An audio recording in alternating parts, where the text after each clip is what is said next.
Revisions I would like to focus on chiefly are those involving taking away the deductions, the itemized deductions that so many Americans take to reduce their tax liability. Now, these deductions are eliminated on the theory that, oh, they just go to the wealthy. And for those purposes, they define the wealthy as the wealthiest 30% or so of the American people, say a family with an income of $100,000 or $150,000. And we're told that that's the same thing as increasing taxes on the top 1/10 of 1%, say a family with an income of $1 or $2 million a year. There is a difference in the ability to pay of those two typical families, typifying their income brackets.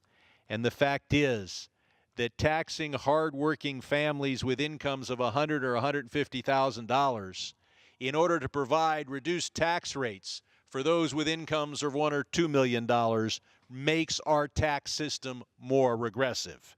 And you cannot put the entire top 30% in one category for these income calculations.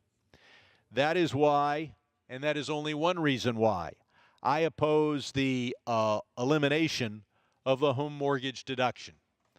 Another reason for that I oppose it is that elimination of the home mortgage deduction and the deduction for local property taxes will probably decrease the value of homes by 20%, is the best estimate I've seen. Well, if you lose 20% of the value of your home, you may very well lose all of the equity in your home. How is that going to affect the economy? How is that going to affect the ability of homeowners to go spend money in their communities and support the economy of their communities? What does it do to the federal budget when we are responsible through Fannie Mae and Freddie Mac for underwriting home mortgages?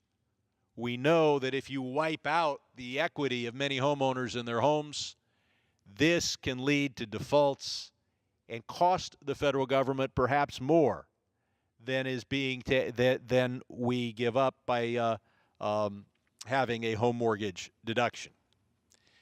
Another element to keep in mind is that the entire idea of an income tax is that we tax people based on their ability to pay. If you're in a state with high income taxes, high property taxes, that diminishes your ability to pay. If you make a certain salary and money is taken out by your state government before you ever see it, your ability to pay is only on that net paycheck. And so it is simply wrong to take away the deduction for state and local taxes. But make no mistake about it, the purpose of removing that deduction is not just to hurt the top 30 or 40% or 50% of the American people who itemize their deductions. It is designed to punish those who are dependent on state and local government. For all the conservative theorists say, if we can just eliminate the deduction for state and local taxes, we will cut the size of state and local governments. We will create a political atmosphere in which they slash money for local schools, slash money for local health programs for the poor, slash money for police. And who will be hurt from those cuts? Not just the top 30% or 50%, but everyone in America, most particularly the poor. But finally, I want to focus on the medical deduction. They take away the medical deduction in this program, this proposal of the Trump administration. Now, keep in mind that we already have severe limits on deducting medical expenses. You can deduct medical expenses only if they exceed 10% of your family's income. So medical expenses are itemized and deducted only by those families, including someone with very significant health costs. Now, we have worked hard in this House to make sure that people have health insurance. But even with health insurance, there are co-pays, there are deductibles, These can be absorbed in a family budget where no one has a particular strong medical need. But what if there is a member of the family who needs experimental treatments that are not covered, therapies that are not covered?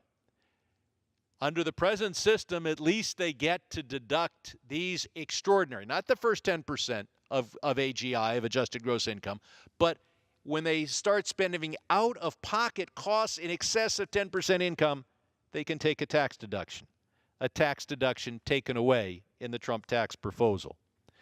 I speak not just as someone who spent a lot of time as a tax expert, headed the second largest tax agency in the country, but as a father of a child with special needs.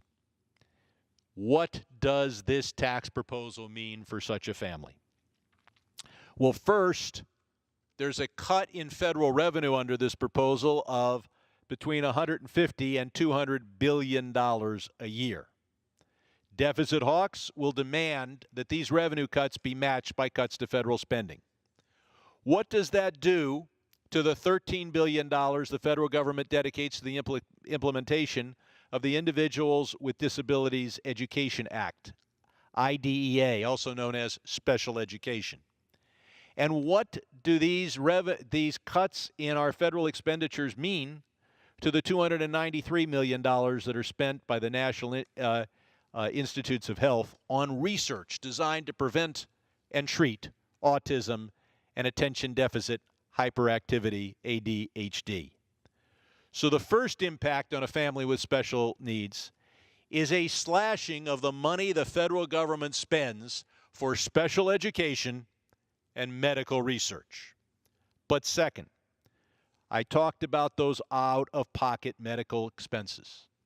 Parents with special needs children know that health insurance pays only a portion of what is needed, or perhaps none of what is needed, for behavioral therapy, speech therapy, occupational therapy, physical therapy, developmental pediatricians, neuropsychological services, etc.